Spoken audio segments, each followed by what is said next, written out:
We're back, and I'm feeling like a new man. Woo! All right. He's feeling new, people. I'm feeling new, like I was aged and then brought back to life. What? That's what happens Wait. Not yet. Too soon. Oh, it's not what happens. Oh, well, geez. Like it is, but it's not. But it is, but it's not. But it's like you feel like Steve Trevor when he like came out of the water and was almost dead, but now he's alive again. No, and... I feel like Musafa. Oh, okay. Wait, that didn't. Oh, are you not making the Disney references? And that didn't work out well, did it? No. You know, I've never watched The Lion King. Oh, really? That's a factual statement. Wow. That blows my mind. Yeah. Well, why would it? So what Disney movies was I watching when I thought I was too good for the world back in the time that came out? Probably none at all. Not Disney movies, that's for sure. Yeah, that's probably true. Consequently, though, admittedly, spoiler alert, but I couldn't afford to go to a lot of movies. And Disney didn't actually put their movies out on like inexpensive rentals, right? And no. I don't think, or inexpensive purchases. And I don't think that family night was going to be The Lion King at my house. Probably not. When did The Lion King even come out? I want to say it came out sometime in the early 90s. Really? Early mid 90s. I mean, we could take a look and why not? 1994. Oh, like I had any money in 1994. Yeah, you were a starving student. I was a starving freshman college student when this movie came out. June 24th, 1994. Yeah, I was finishing up my first year of school and hoping I had a job for the summer, which I did. Yeah. 20 hours a week on the campus, or 17 or whatever it was. Yeah, I was just rolling in money to go see The Lion King. Yeah. No. Lion King was not high on the priority list for you. I apologize to everybody. I have my clicky keyboard back. Yes. Clicky keyboard. You're going to have to deal with clicky keyboard when I look things up. I apologize. That's all right. That's why I look things up on the phone. So what's been going on with you, Greg? Well, I mean, most recently I took care of the yard, and just trying to think, like the week, just like the days just keep stacking on top of each other. So it's I blink and it's a new day, in a new week, in a new month, it feels like, and I don't know where time is going, but yeah, it's just been. I guess I will shamelessly plug that Travis, Brett, David, and myself are gearing up for Starlight issue number 3 to come out. What? Yeah, issue number 3.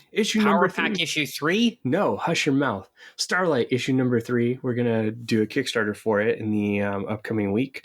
So you'll, I'm sure, be inundated, and the Twitters will be taken over by moi to kind of. You're going to take over Twitter? Well, I mean, like at least our Starlight page. And, how does one take over Twitter? Well, I mean, we just post fun memes and talk about the Kickstarter and try to hopefully get all the people to come hang out with us on our launch day of May 4th, which is, it's a pretty stellar day. We're going to try to reach for the stars and hit our 24-hour mark like we did last time. And we're gonna watch some Star Wars with folks while we do that. So yeah, because you're releasing your Kickstarter on May the 4th, right? Yeah. So why not hang out with folks and watch some Star Wars? Yeah, there'll be a roommate of mine will be having a lot of high Star Wars. And when I say high Star Wars, certainly I just mean like he's going to be in the stars. Value of Star Wars and in the stars. He'll be in the stars. Yeah, there'll be a lot of high in the stars Star Wars happening on the 4th while I work. He's gonna be elevated like a Jedi. Yeah. So, well, it's good. Well, I've lost the beautiful lake house. The puppy dog sits behind me on the bed, sad. She thought I was going to get up to take her for a walk, and she was wrong. Wrong. It turns out, by the way, I can watch The Lion King tonight if I want to. Oh, yeah. Hey, you should. It is on the Disney Plus. You can watch the animated or the live action. Yeah, this would involve me going to Disney Plus and clicking on something other than Marvel movies. Yeah. And I mean, there's a lot of fun stuff out there. I don't know that I've done that. Oh, wait, is Hamilton on there? Yes, I watched that. Yes, it is. Okay, I've seen that. And Mr. Boogedy. Yeah, I've not seen that. You should. Well, okay, I have watched Captain America: Winter Soldier. I did like 4 of them. I can't bring myself to watch the end because it's so terrible. I have not seen any of them. I'm waiting for Anne to decide that it's time to sit down and shotgun them all. So Anne is not going to like them. Really? You think? Yes, I think. Okay. Did Anne like WandaVision? She did. Okay. So yeah, I don't think that. I don't know anybody that likes it except for people on the mothership that like everything that, like Disney could poop out Sunshine and Rainbow Marvel movies and they would be like, this is the greatest film ever. Some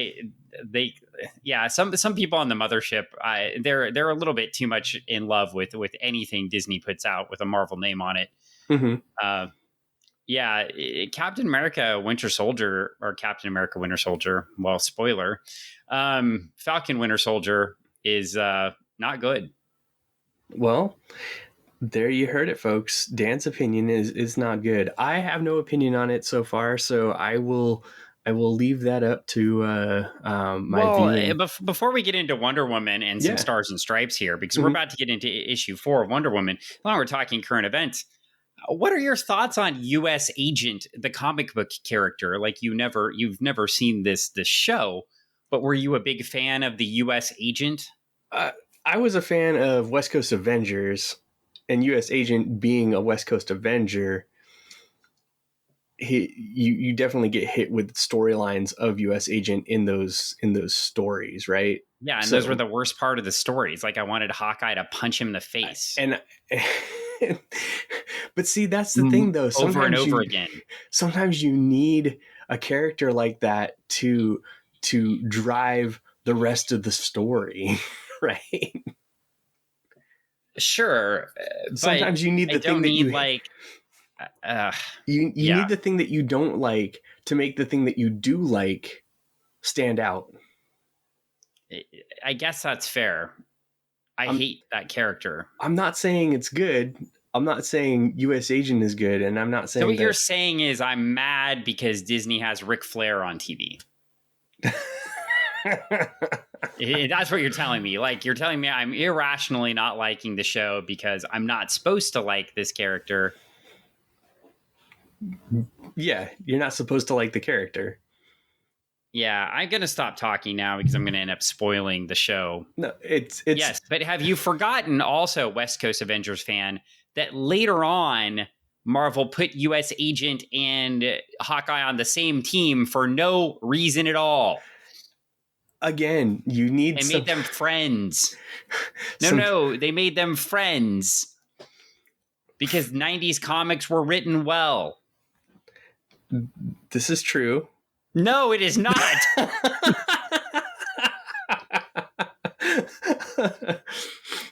Some 90s comics were written well. Some. Not these stories. Many were not written well. And I don't even remember the title of the book, but whatever the comic is where U.S. Agent and Hawkeye are friends. I think Rhodey was in there too. No. Ugh. It's again. Do you remember Superman Red and Blue? as another example of a fine mid-90s well-written comic. Again, another thing that you need one aspect of it to make you go, why? Because Superman's alive, Superman's dead, Superman's two of them. Exactly. U.S. agent sucks, U.S. agent sucks, U.S. agent sucks, and U.S. agent still sucks. He's got one.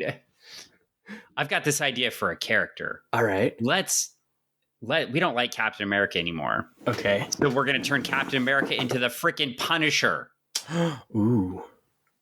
This is a good idea. Yeah. This will sell. The Punisher sells. Yeah. Never. Yeah, the Punisher is good for what, like 12 issues every time he gets popular, and then the character's gone, right? Like it's just, yeah.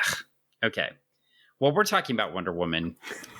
We're talking about an 80s comic, and it's early 1987.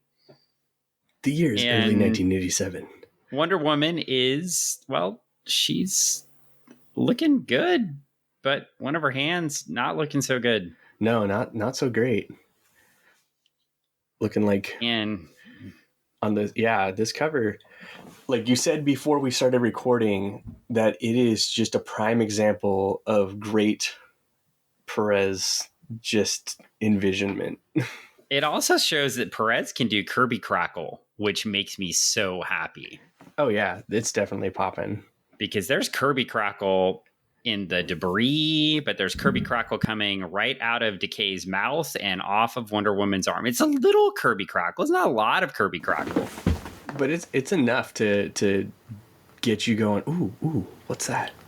Ooh, yeah. And it's clearly bad things, because Kirby Crackle was usually bad things. It's bad things. Yeah. And then we've got Decay on there fighting Wonder Woman, holding Wonder Woman's arm. And it says, as you said, her name is Decay, and her touch means death. Queued you up there. I was ready for you. Oh, yeah. And that's what a good podcast partnership is about, friends. It's togetherness. So, it's togetherness. And it's just like U.S. Agent and Hawkeye together in the 90s. Just a good partnership. Well, and speaking of characters I don't like, we've got the Doctor in the background, who I love, but we've got Nessa in the background, who I don't like at all, and she's not looking real good either. No, her pants are looking better than she is. Yeah, her fancy starry stretch pants from the 80s. Those came back. 80s stretch pants, like, there were things from the 80s that should have gone, right? Yeah, okay. Like stretch pants, right? But they stayed. They're still here. Yeah. Every Walmart in America cries out no more. Yet they're here. They're here. Still. Thank you, 80s. Thank you, Nessa. Thank you, Nessa, for your starry stretch pants. That's why I don't like you, because those starry stretch pants spread across all Walmart everywhere. They're all comfortable, Dan. All Walmarts. Every Walmart, there we go. Not Walmart. That's Southern for Walmart. Every Walmart everywhere. They're comfortable. Have you never worn a pair of stretch pants? Okay, so yes, but I wear them under things because we call them leggings. Yeah. And then or tights. Yeah. And then I wear them under shorts. I don't hang my ass out of the stretchy pants, for everybody to see. Maybe I should in certain locales. Maybe that's a good idea. I don't know. You never know. I mean, I find them comfortable. But stretch pants? No, right? Like a pair of sweats? Sure. But I don't know. It's just, I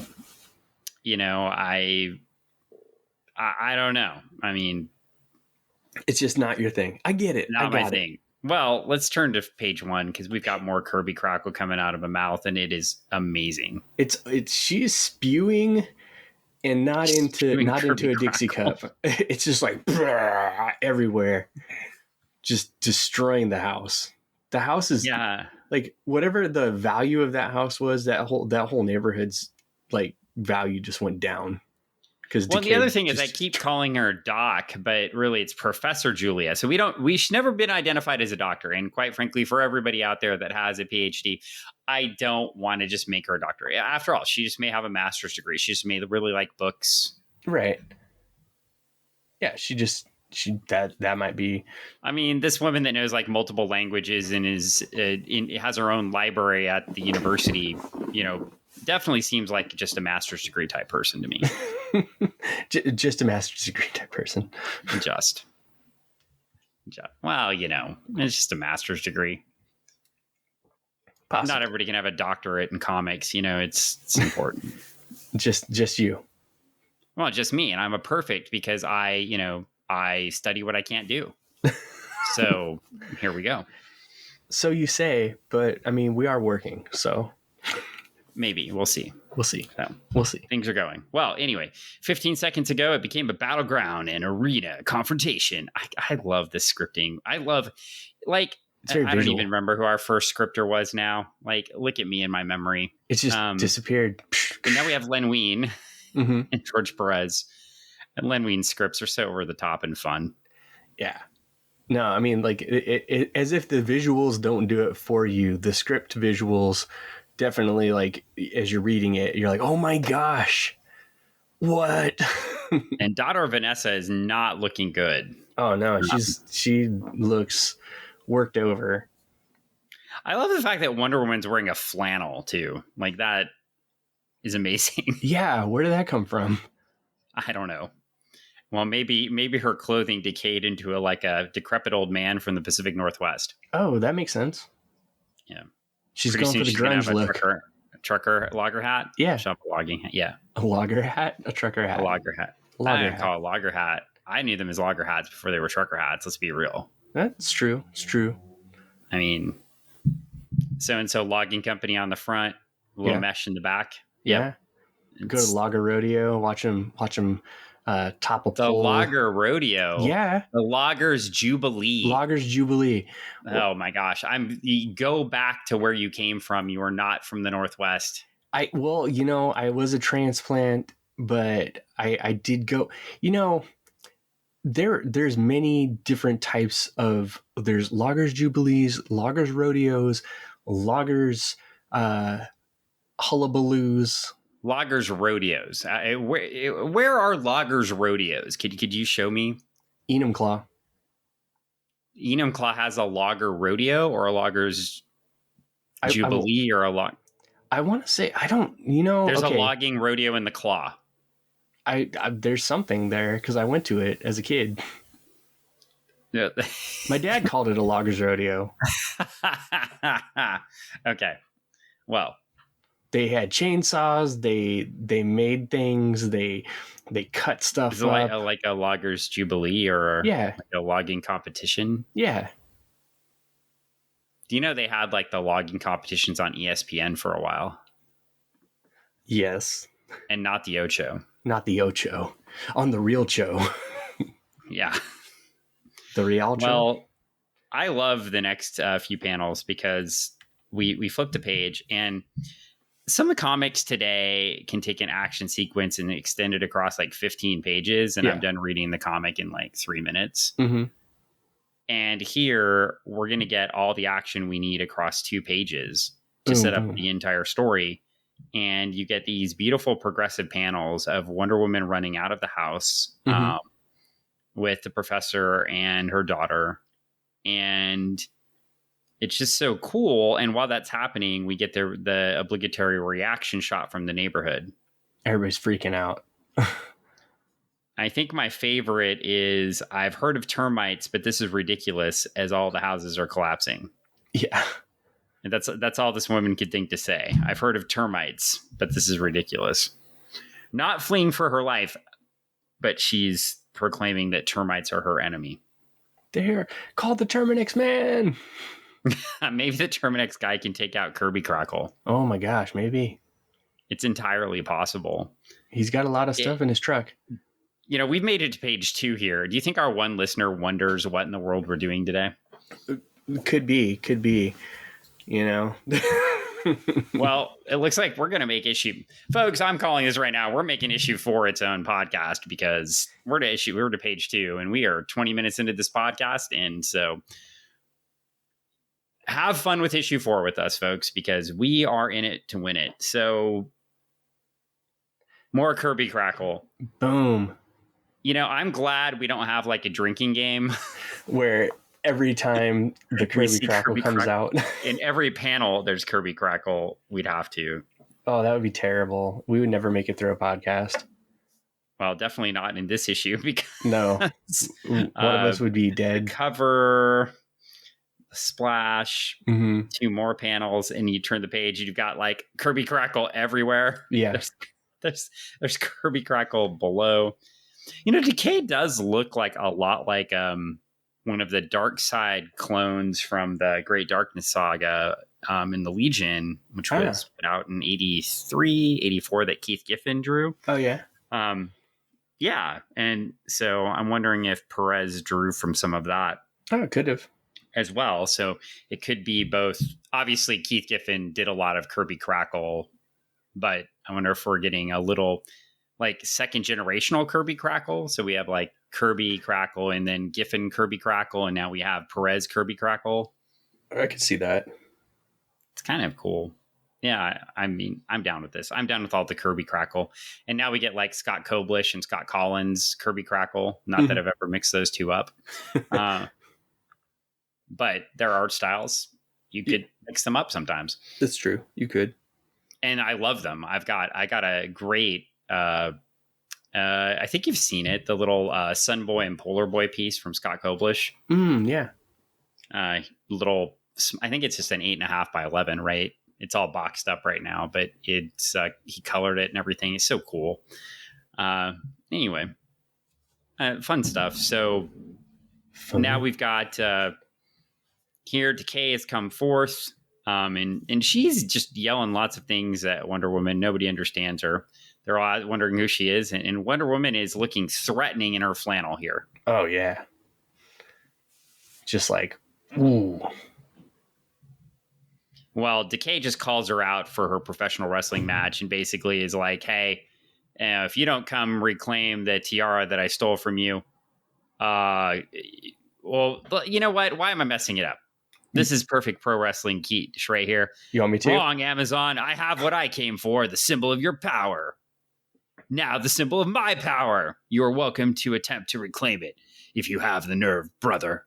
Oh, oh man.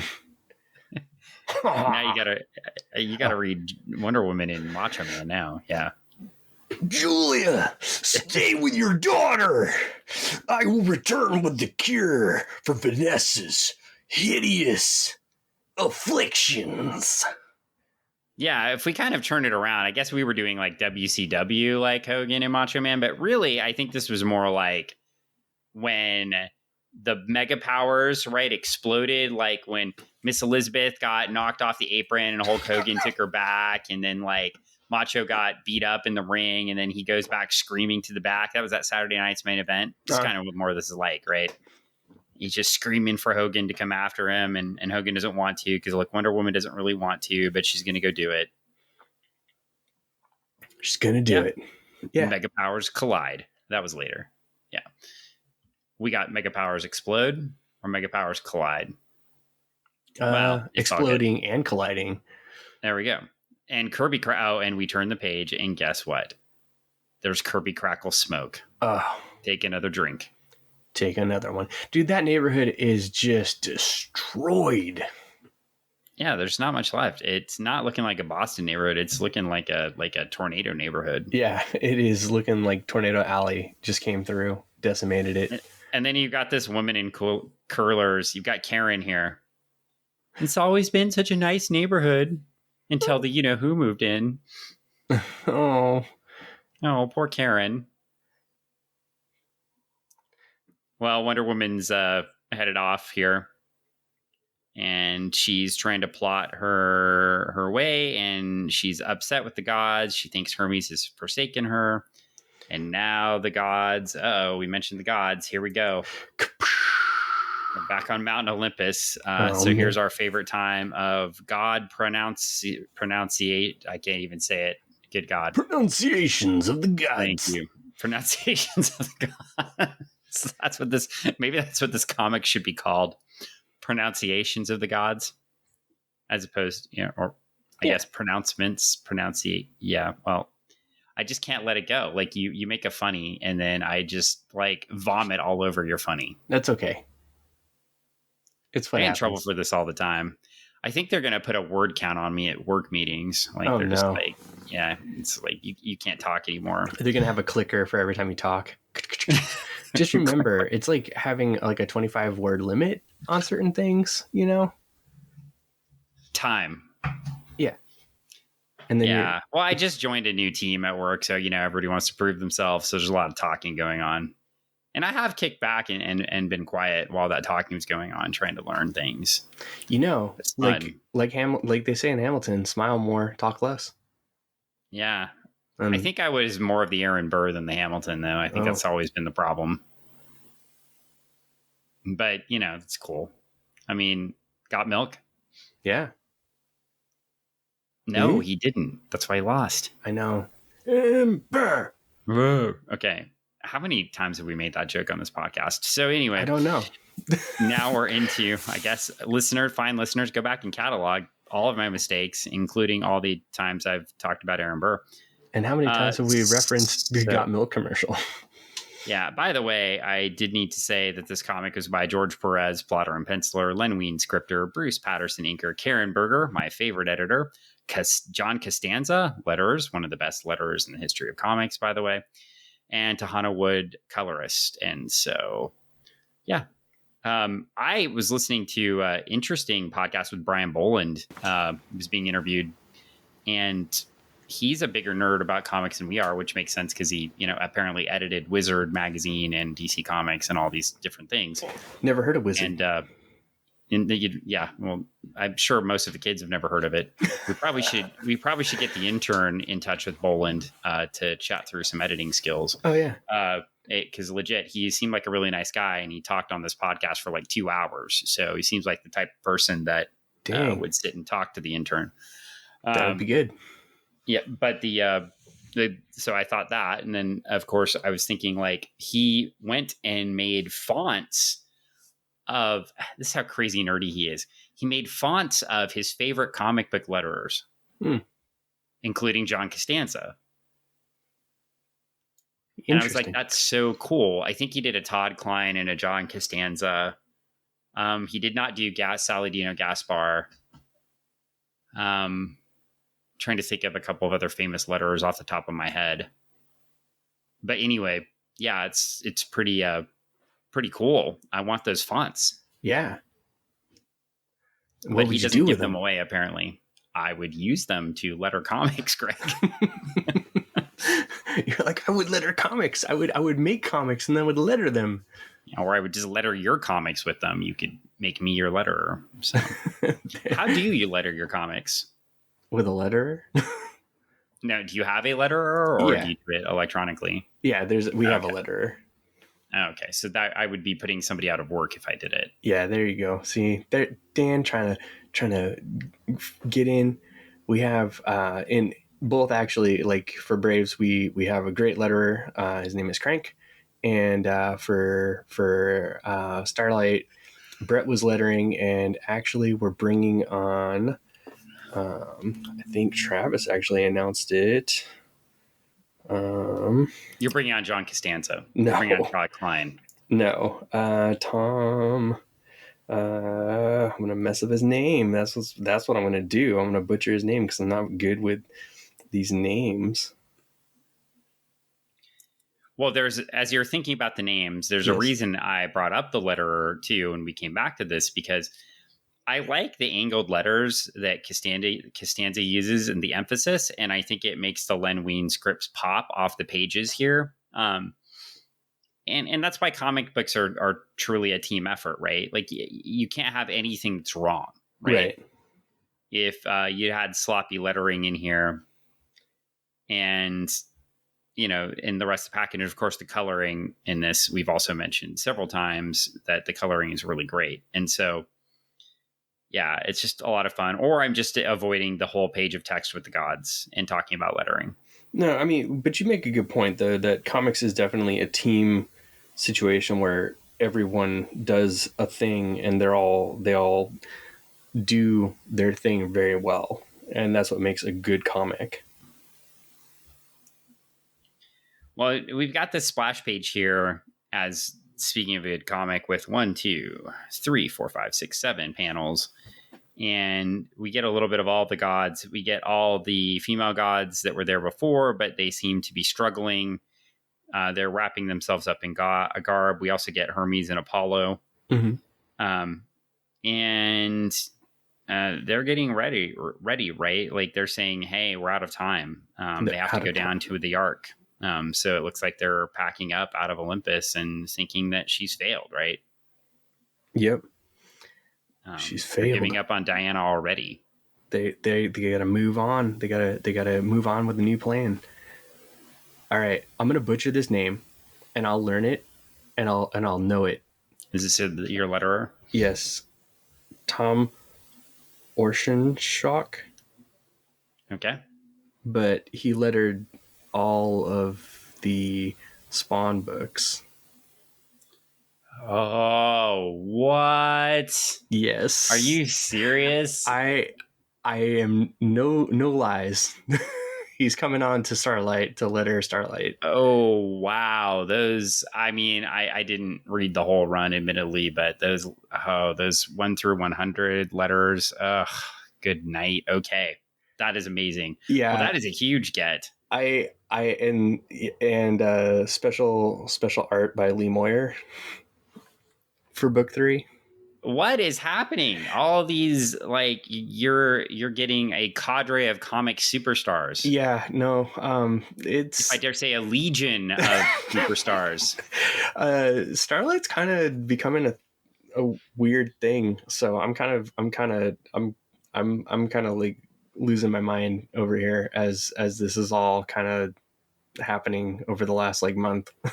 So are you losing your mind as much as Etta Candy is, or are you losing your mind as much as George Perez did when he designed a 13 panel page for himself?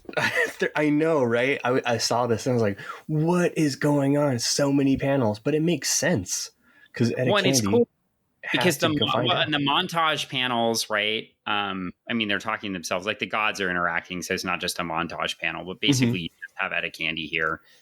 And these montages last 1 page, right? He takes care of all of this story in 1 page, right? So we know, okay, so what do we know so far? We are on page 6. And we know that Wonder Woman is going to get in a pro wrestling match with Decay. That's going to happen. Oh, yeah.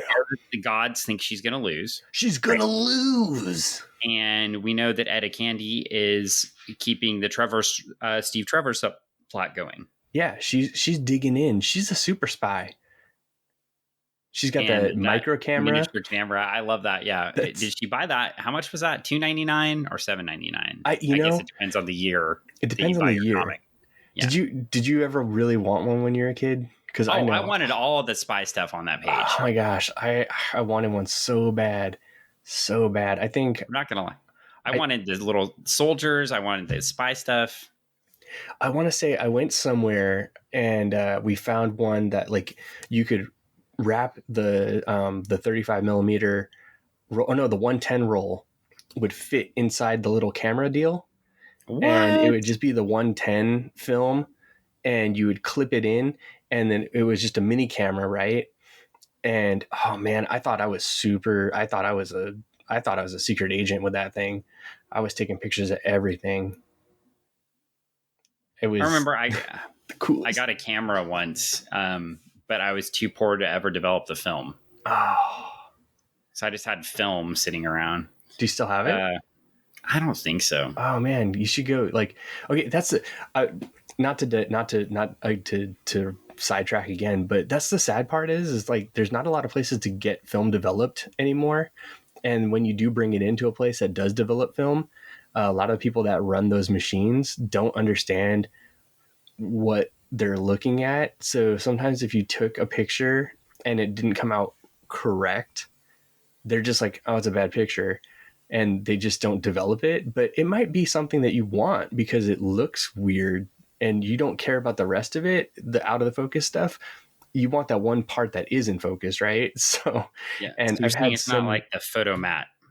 yeah, like I miss the old photo mats where you would bring it in and the people would actually like, they knew what they were doing. They would, oh yeah, cool. Okay. Do you really miss them? Because they're all coffee places now. I do. I do.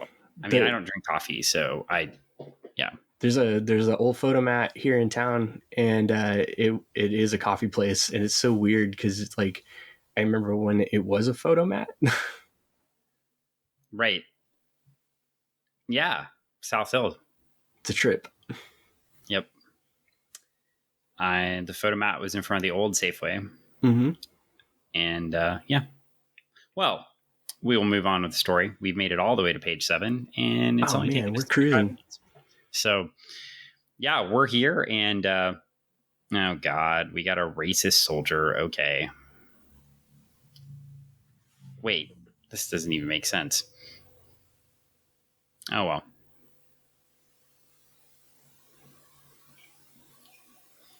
I'm lost on what you're saying. I mean, like, yeah. Well, if you go to page 7, we've got a racial slur at the top of the page. So there we go. Oh, okay. I see. Yeah. Gotcha. Yeah. Welcome to the 80s. Yes, Iran and Iraq were fighting a war, and, bless it. Okay. Yeah. So we keep going. But Etta Candy tells him to shut up. So that's cool. All right. And we've got a news reporter down there trying to figure out what's going on.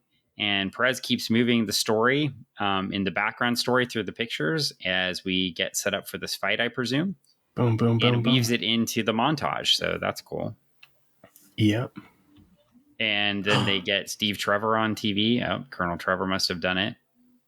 Bad man. And she storms out then. Yeah. Enough of that. Yeah, Etta Candy is not somebody to be trifled with. No. At least so far. Mm-mm. Well, we flip the page and we get people watching Decay flying in the sky. They're doing the bird, it's a plane, it's Decay. Look. Oh my. And we get more Kirby Crackle, 2 more panels. She just like breathes Kirby Crackle. I want that superpower. Do you though? Because then it would just be bad stuff everywhere. You know what though? Next time somebody asks me what my favorite superpower is, yeah, or what superpower I want, I'm going to say a power to breathe Kirby Crackle, because they'll have no idea what I'm talking about. Like they're going to ask me one of those stupid icebreaker questions, and I'm just going to be like, yeah, the ability to breathe Kirby Crackle. Okay. Oh. You ask what superpower I want. I don't know. What is Kirby Crackle? Is it a candy? Oh God. Yeah, that would be the exact result. It's a candy. Yeah, I just want to breathe the candy everywhere. One listener, if you don't know what Kirby Crackle is, pick up this issue, Wonder Woman issue number 4 from 1987, and look through the pages and see the red and black Kirby Crackle. It's intense. And there's Kirby Crackle around her too. Does that count twice? Double the crackle. I did say in every panel. Oh, no. So that's 3 panels though, because there's Kirby Crackle around her. So that's 1, 2, 3 panels. So that's 3 more shots. You're now legally dead. Legally and I'm hanging in. Dead. Okay, well, a statue gets knocked over, and of course, Wonder Woman has to go down and save people because that's what Wonder Woman does. And she throws the statue back at Decay, and Decay's just like, meh, cool. Okay, cool. And it's kind of like, yep, I'm good. Yep. I'll just destroy it. Yep. So Wonder Woman's throwing everything. She's going to have to, Wonder Woman goes to the foreign objects, and nothing. She's got nothing. She's got nothing in this round, folks. Foreign objects cannot touch the one they call Decay. Decay has the upper hand, if you will. She's on the turnbuckle. And if you read this, you'll understand why Greg and I are comparing this to professional wrestling, because Decay is just not that much of as a character. Like, she's a lot of pronouncements, and that's it. Yep. Like, and then even she says, like, hey, I guess they built the match, because now she's like, so at last a suitable audience has arrived for Fair Diana to witness your abject humiliation, brother. Or yours, Decay, once I get my hands on you. So you keep threatening, but you are no more than you are. Jeez, I am terrible at this. You know, I read things for a living. You read things for a living, and you enjoy the classic wrestling, but it's you're not in the you're not in the headspace. I'm not in the zone tonight. Well, it's okay. So we're good. But Wonder Woman's vowing, like the good baby face at the bottom, that she's gonna. You yourself have said it, monster. You are no. I said no more. You are more than welcome to try. I cannot even read text today. Well, now here they go. This is where those battles start. And here we go. They're fighting. There's a lot of fighting. I love it. It's a whap and a bam and a boom. There's No, none of those sound effects. There's a lot of Kirby crackle everywhere.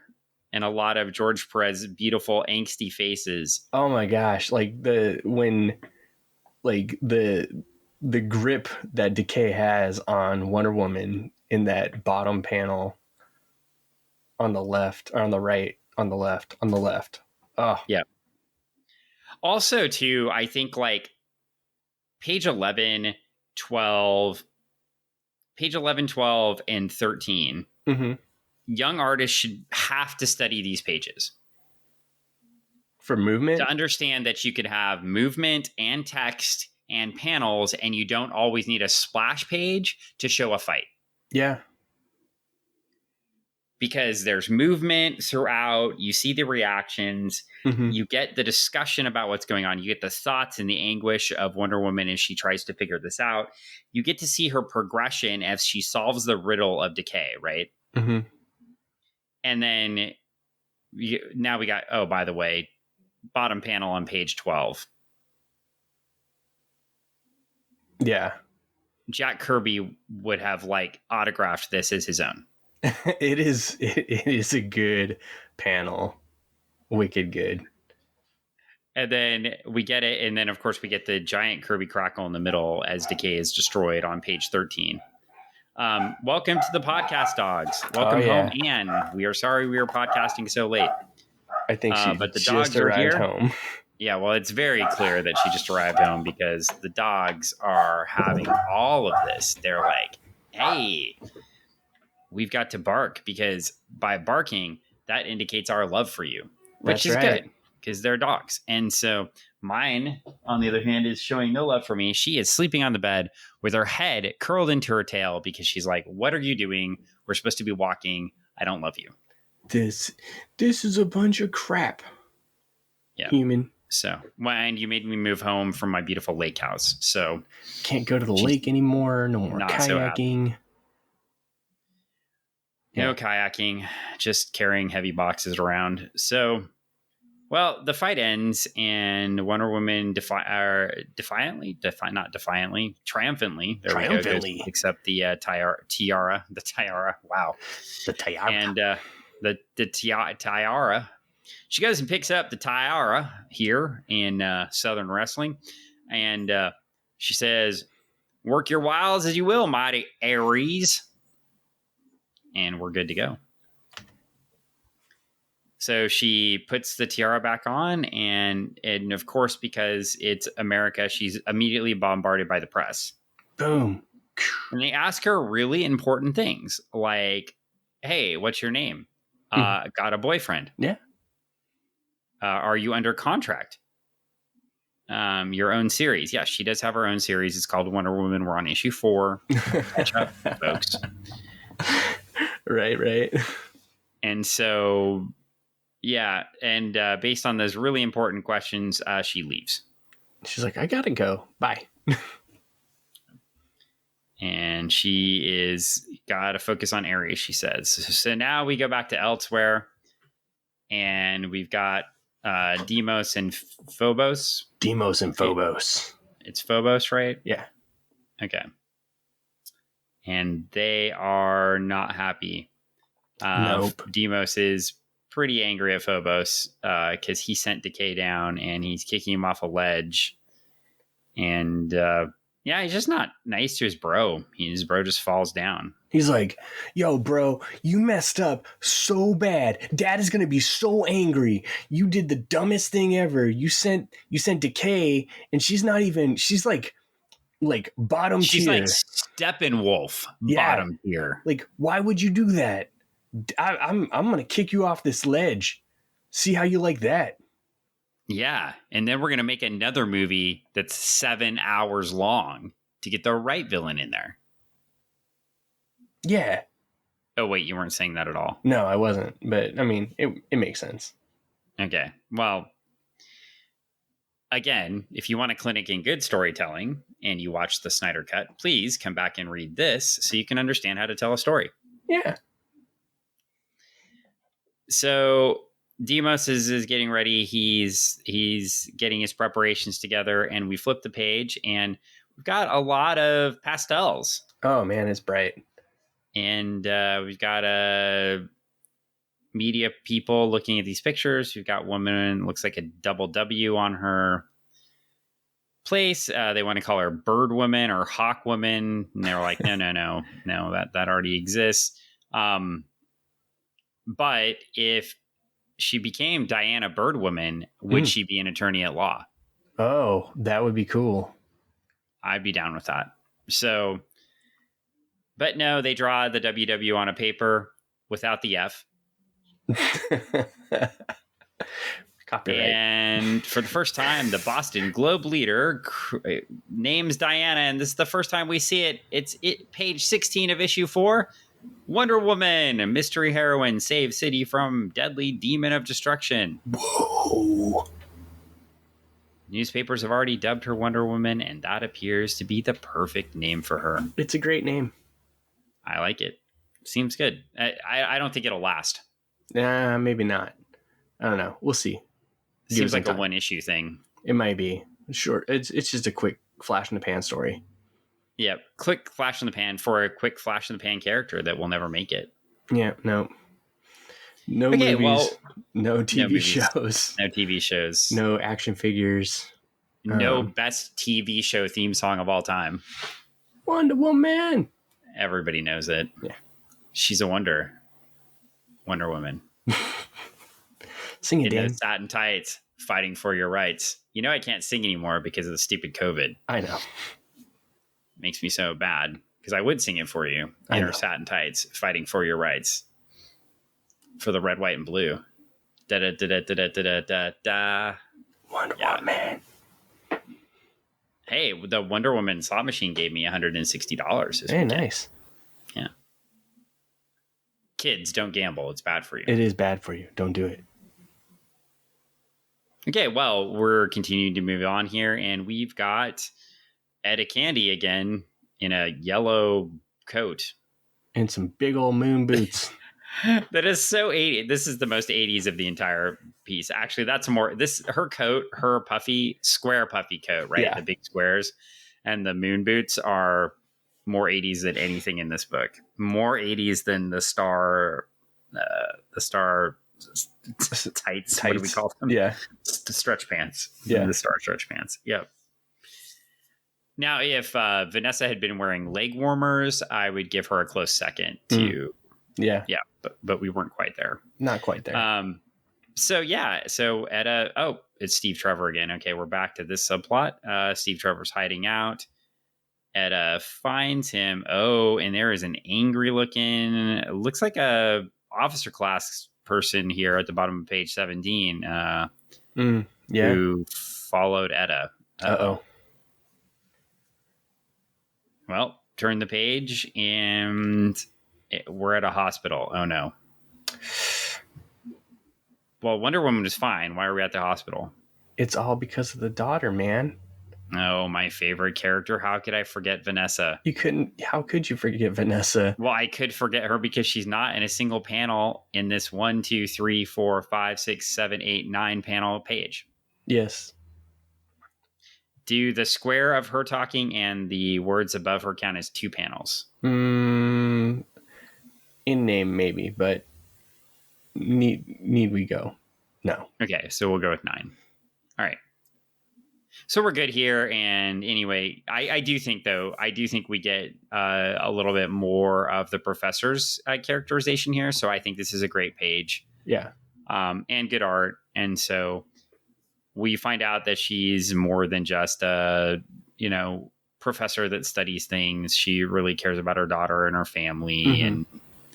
And I think, too, we get into the power dynamic, right? Because Diana seeks her out, or she's sought out because of her power, her strength, her the notion that she knows her craft, that she can speak Greek, all of those things. And then she doesn't like this position of being useless or helpless, right? Like this notion that when you put her in a position to depower, she breaks down. I think a lot of us feel that way, right? Like I think a lot of people really feel like they need to be in a position of power to be comfortable, right? And when you take them out of that, and they just break down. So I actually like this scene a whole lot. It makes sense. And I think she breaks down too, like in a way that's very masculine. Mm-hmm. To continue on her character thread. And so, and kind of with Wonder Woman too, like you're really, not labeling characters as masculine or feminine, right? Throughout the story so far. Right. Throughout the first 4 issues. And so I like this. I like how these characters don't just take on these stereotypical feminine or masculine traits, like that they're complex. Yeah. Except maybe Nessa, who I don't like. You're like, but let's drill in this. Maybe that's why I don't like that character, right? Because we have these really, we have all these characters that don't exhibit these stereotypical feminine and masculine traits, right? Yeah. Except maybe Ares, right? Because he's supposed to. Yeah. Right. And then you have in they have dimensions, and then I get Vanessa pining over the fact that Wonder Woman will square her boyfriend away, and it wasn't enjoyable. And you're like, okay, go away. And then she does and then she does, at least forever. For a bit ish. Well, they got rid of her for a quick second. So yeah. Okay. Well, she comes back and asks if she can cure her, and they touch amulets because that's what they do. And the professor declares that this is her fight too until her daughter is taken care of. She's going to be there. So what does a professor do when they don't know what to do? Trust me, I know. She goes back and studies and learns things. Yes. And Diana walks around the room sort of looking outside and standing watch. And all of a sudden, she sees something outside, and she goes out to find Steve Trevor. No, she doesn't. I believe she does. Oh, yes. I don't know what comic you're reading, but she goes out. Steve Trevor's dressed, but Steve Trevor's not the smartest guy. I think he's dressed like a bank robber in Boston. Yeah. That's why I said no, because he looks like he looks like your average bank robber. He's gonna or like a dude that's gonna do a B&E on the house. Yeah, he does. So maybe not the best approach. Got his dock worker's cap and his like his cold weather Levi's denim. I like it. No. Yeah, he does the furry denim. Yeah, I got one. I like it. It's comfortable. And the dock worker's cap. Oh, and the gloves. Oh my God, do I look like a Maybe you can find me a furry denim from one of the stores someday. I think I would like one. Yeah, we could be twinsies. That'd be cool. We could, when shows reopen and I go with you and sit at the table with you, we could be twinsies talking about the podcast. There we go. people would know what hit them. They would be like, what are you talking about? We're here for the other thing. No, They'd no, be but like, you gotta hear about this. No, but we had this other thing. I like how in the was it fourth panel, like the good doctor comes out. She's got a shotgun. She's ready for business. Yep. She's not messing around. Back away slowly. And while we're here, I'm just I'll apologize on the podcast. Greg will post something on Twitter, but there is no way in the big scheme of things, just pulling back the curtain just slightly as we get into Steve Trevor's incompetence, we're going to look at Dan's incompetence, because there's just no way I'm going to edit this and have it out there for y'all tonight. So we're going to be a day late this week, but unacceptable. I know, but we appreciate you. And so maybe I say we're going to be a day late. There's a possibility I could get it done tonight. I doubt it, because we recorded late. I believe in you. But hang in there with us, folks, because we'll keep these coming for you as much as possible, because we love you, our one fan. We do. Thank you. Our hearts are beating. What we do love you. is the professor and her shotgun, because this is clearly 1987. Yes. Because Professor now probably wouldn't be coming out with her shotgun. Probably not. I think she has some NRA stickers in there. I don't know. Listening to Ted Nugent while she reads her books. Some cat scratch fever. Yeah. Do you know he got COVID? Yeah, now he's got cat scratch fever himself. I love it. Well, he's got a fever. I don't want anybody to die of COVID or anything, but when people that, flaunt the fact that they don't have to wear masks and all that, it just seems like there's some sort of secret justice in the world. Things are circular, man. Would we call it hooded justice? Anyways. That was hilarious. So, we are turning the page, and we get the end. Okay. So Steve is freaking out. He starts running away. Oh, no. And Wonder Woman flies, because it's Wonder Woman. And Michaelis? It's a Greek name. I know it is. They do this to us on purpose.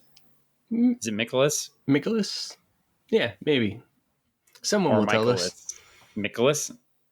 Nobody's going to tell us. What have you done? They're going to let us die on the vine. Oh, man. I noticed you transition here, so we don't die on the vine. Yes. Insanity's name, Michaelis. And when I first saw that, I was like, Saint Michael is what I saw. But anyway, Sanity's name, what have you done? And Etta Candy is out. The flashlight on the ground on the corner of the car, and it's not looking good for Lieutenant Candy. Not at all. That, my friends, is the end of issue 4. An action-packed story that gets a lot done. You've got the story of the fight, but that's really only half the issue. Most of it's advancing the Trevor plot, advancing the plot and character development of the professor, and giving us a lot of in-depth storytelling, which I think is cool, which is probably, besides the banter we've had throughout the episode, why we spent a lot of time talking about it. Yeah, I like how like you said, the humanization, if you will, of the professor. Because like when you first meet her, you're just like, oh, she's just about the books and the knowledge. But then you really see her and her love and care for her child, and really wanting to find out what's wrong and what's going on and how to solve this and everything. And that's very, a very human response. And I think we also established she's highly competitive, which is probably what made her successful in her academic pursuits too, right? Yeah. And so the competitiveness just transfers to other arenas, right? Mm-hmm. And so, I really enjoyed that. I like the development of Steve Trevor, how he's sort of this incompetent, competent person. Yeah. But I like that, right? Like, I like that he's not perfect, right? I think it's good that he has flaws. Like, he's not just the square jawed soldier type, right? Yeah. That has a lot of depth, and makes mistakes and is kind of dumb, and He's a regular okay. person, and that's I think what anyone reading this can go, oh yeah, no, I would make that mistake, or I would do something like that, because that's a normal person thing. And then I like the making Etta a really competent right through the story, right? Just through that one page, we established that Etta may be the competent one in the Trevor Etta Candy relationship, right? Yeah, it's kind of it's kind of, when you think Inspector Gadget, Steve Trevor is Inspector Gadget, and Etta is his niece. Yep. And who's the dog? Oh no, whose brain? I guess I don't know. maybe we'll find out as the story unfolds. Maybe it'll be Nicholas. No, I don't know. He's got something about him, man. We'll find out. Something about him. Okay, well, we will find out. And that puts a wrap on issue 4. We end, and I am excited for the next issue, but I'm not going to give away a how many year old comic? Yeah, no spoilers here. Yeah. Let's see if we can. Even though we're on the spoilerverse, we're not going to spoil it for you. 07, 17, so over 30-year-old comic. Yeah, we're good. You have to tune back in next time for Funny Book Forensics and find out what happens in issue number 5. Well, and I'm excited too, because I think we've been saying it, and we are going to keep covering our Wonder Woman issues, but in the next couple of weeks or so, John from the Spoilerverse is going to come on from the Mothership. What? And we're going to do an interlude probably in our Wonder Woman podcast, and so that's going to be a lot of fun. I'm super excited. We mentioned they just did a Jim Shooter interview. I think we mentioned this last week, so we'll keep teasing you with it. And John's going to come in, and we're going to look at Adventure Comics 252 and 253, where the Legion of Superheroes and the Fatal Five fight a Sun Eater. A Sun Eater? Yes. Whoa, that sounds dangerous. Yeah, Sun Eaters are probably one of the coolest heroes out of the characters out of the Silver Age that they brought back. I always thought, because they did that whole it was Final Night, right? Mm-hmm. Superman line in the late 80s, early 90s, where the Sun Eater was central to the core plot, right? And the Fatal Five sounds like a bunch of bad guys. Fatal Five kind of sounds like the Dirty Dozen. The Fatal Five, the Dirty Dozen. Maybe young Jim Shooter was really liking that. Maybe. But yeah, we're going to get, I mean, quite frankly, we're getting some character development of some of my favorite Legion characters. And then we're getting some introduction of some of my favorite Legion villains for the first time. And we're getting young Jim Shooter writing. It is going to be a blast. Kurt Swan, the Superman artist, right? Yeah. Drawing. What? For a 14-year-old boy who's writing it. And not only, if you go back and listen to the interview on the Spoilerverse, the first Jim Shooter interview, Jim Shooter is a 14-year-old boy, and Kurt Swan is happy to work with him. And Jim Shooter is giving him layouts. Jim Shooter at 14 is giving Kurt Swan layouts. It blows my mind that he wrote this at that age, and that's awesome.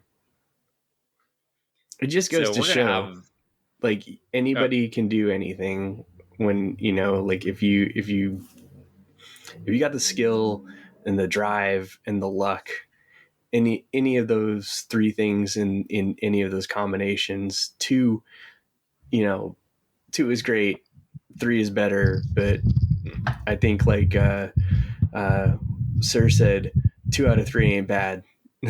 So Well, let me give you a sample of what we're about to get with young Mr. Shooter. But I've had the letter page open from Adventure Comics 252, and they're talking about Jim Shooter's first story, or one of his first stories. And here's what the letter says. Dear editor, popping planets. Every now and then you folks at DC put out a real winner. I'm speaking, of course, of the Rogue Legionnaire. I rate most stories on the interest I take in rereading them, and I can't put this one down. Congratulations are in order for James Shooter for giving us such a great science fiction epic. Kurt Swan's art was, as usual, magnifico. So that should give you a hint of what we're getting into. And one of the fun things there is just like we're praising the Perez storytelling here and how he could advance the story. Jim Shooter, as he says in his interview, grew up loving Marvel books and so wanted to bring that characterization back to DC in the 60s and did. And so we get a lot of character development of this big superhero team group who, in a lot of ways in the Silver Age, admittedly, you could have colored them any way you wanted to with their costumes and you wouldn't have known who was who. They were just talking and just changed things from time to time, but I'm not gonna spoil it, but we're gonna get in these 2 issues not only some young Jim Shooter writing, but we're gonna see something that almost never happens in comics. What's that? I can't tell you. You're gonna have to come in next week to find out. Teasing me and the listener. Well, so John will be joining us for that. And so we'll have our 2-issue Adventure Comics interlude in honor of the Jim Shooter interview over on the Mothership. Or should I say Jim Shooter interviews, because there are 3 segments of this thing. If John joins us, then who will listen? Uh-oh. Oh, man. John, you're going to have to get us a listener. We need like Greg. Yeah. In comics, sometimes some books don't sell real well, but then other books sell really well, right? Yeah. That happens. Yeah. And so they take the hero from the not so good selling book and they bring them into the good selling book, right? Or vice versa, right? Uh-huh. Like Superman just shows up in, like, say, the Sovereign Seven. Okay. Right? Because can you tell me some of the members of the Sovereign Seven? I can't, but I can tell you about Superman. Okay. Well, so Superman shows up and there we go. Superman's with the Sovereign Seven. We're the Sovereign Seven. And the Sovereign Seven. Yeah, we're the Sovereign Seven. Oh, no. It's not going well for us. That's all right. We're like a step below Bwana Beast.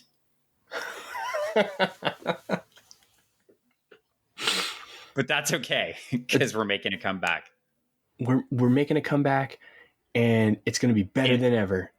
In a last-ditch effort to keep us from being canceled, the Mothership is coming in for the save. They wouldn't cancel us. They love us. Right. Uh-huh. Sure. That's exactly how that goes. So, and I'm sure Mickie James was thinking that last week right before the WWE fired her. I know the internet was afire with many questions and concerns. Yep. So we are Samoa Joe and Mickie James. Oh no. Oh wait, we're not, because the Mothership's coming in to rescue us. It's good. Thankfully. So John will be coming. So next week, Adventure Comics 252 and 253, I believe. Yes. And we'll be reading some Adventure Comics, and it's gonna be great. So Silver Age fun. Join us for that, and then we'll be right back here finishing up the Wonder Woman storyline. Awesome. I said, yep, I got that right. 252 and 253. I'm going to keep messing that up. So no, you got it right. All right. Well, on that note, Greg, any final thoughts here? No, I'm just super excited. One, about having John with from the Mothership come in and hang out with us and talk about an amazing, awesome set of books. And I'm super excited about where we're going with this Wonder Woman series, because this is really, really a fun read. Um, I was talking to Ann about it the other day, and after I had finished reading it, and I was like, oh my gosh, you got to read this. This is like everything that you liked from the movies, and it's like right here. And the storytelling and everything is right here. You got to read this. And what did Ann say?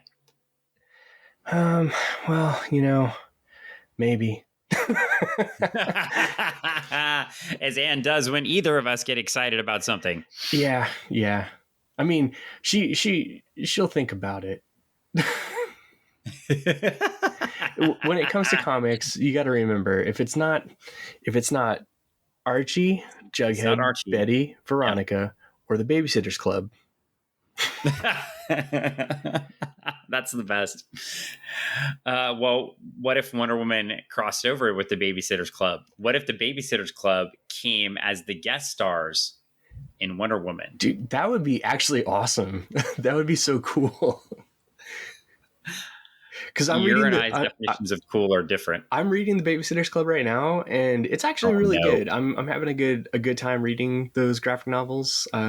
They definitely are fun to read. I read the books as a kid, and my mom would make fun of me because she was like, "Is this your attempt at trying to understand girls?" And I was like, "I don't know. I got them from the library. Story. Yeah, I just like the story." but I'm reading the graphic novels right now to just see what they're all about, and my wife's really into them, so I want to experience it too, and I'm really enjoying it. The artist changed in the middle of the book series, so it was a little bit of a change up for me. Different art style from the first 3 books, and then you get into the 4th book and you're like, oh, hey, this is a different art style. So I was a little, I'm not going to say thrown, but it just took me a second to, okay. It's just like any other book series that you're reading. The story's still the same. Just got to get used to the characters being a little different. Yeah. Well, I will not make fun of you for reading anything, especially after the things I watch and read. But yeah, but what I can say is, hey, enjoy it, because it's comics and we need to enjoy them. That's right. I mean, it's one I would tell parents, if you're looking for something and your kids haven't read this, go check it out, because it's a fun read. It's a lot of, as we're talking about different team building type things and team comics and stuff. Babysitters Club is all about teamwork and about working within your community and doing things and figuring out life as these young girls are figuring out how things work, and through their babysitting and through their own lives and stuff. It's an interesting snapshot. So can I tell you something amazing? I've done some research while we were talking, and that research was simply, I've read issue 252 already, so I had issue 253 pulled up on my thing, and you've got the cover, and on the inside of the cover is the treasure chest of fun. Oh yeah. And in 1966, one miniature secret camera costs, we're gonna go one miniature secret camera plus 6 rolls of film. So tell me what that would cost you in 1966. In 1966, oh my gosh, $1966. $3. $1.79. Whoa. $3, $2.98 to be specific, would have netted you one amazing miniature radio. Oh. Just an AM radio, or is it AM FM radio? I am assuming it's an AM radio. It does not specify. Oh man, I'm imagining just an AM radio, because AM was still the king of the airwaves back then. $1.98 would have netted you one fine jackpot bank. Oh, I love those things. I'll bet you it was probably real metal. Like, I don't think so. There's just no. No. Back then, they used to make those things out of real metal. A dime operating jackpot bank that works just like the one-armed bandit in Vegas. Just deposit the dime and spin the handle. Reels spin and look like the real stuff. Dimes are removable. The game should not be used for gambling purposes, only for fun. It does not say it is metal, so. But Okay. I'm spoiling next week, so I need to shut up. But I did just want to confirm. I'm excited. That I am really excited. Obviously, we're reading Legion books, so.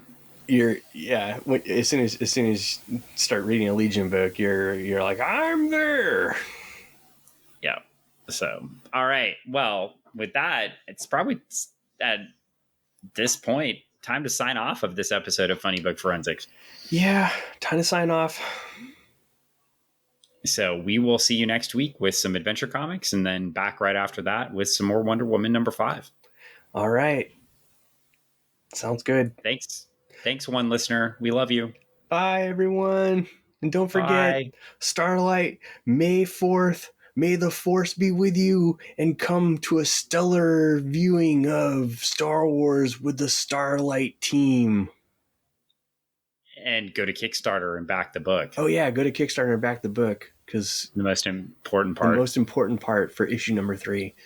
Because we want this thing to meet its goal in 2 hours. That would be amazing. That would beat last time. Yep. That'd be great. And do that because I want all the stretch goals. So get on there and back it so I can get stretch goals. Dan wants the stretch goals. Dan, you're going to be excited to see all the cool stuff that Travis and I put together last night. So when this thing drops, be excited. I am. All right. Well, on that note, get your Starlight book, and we're out of here.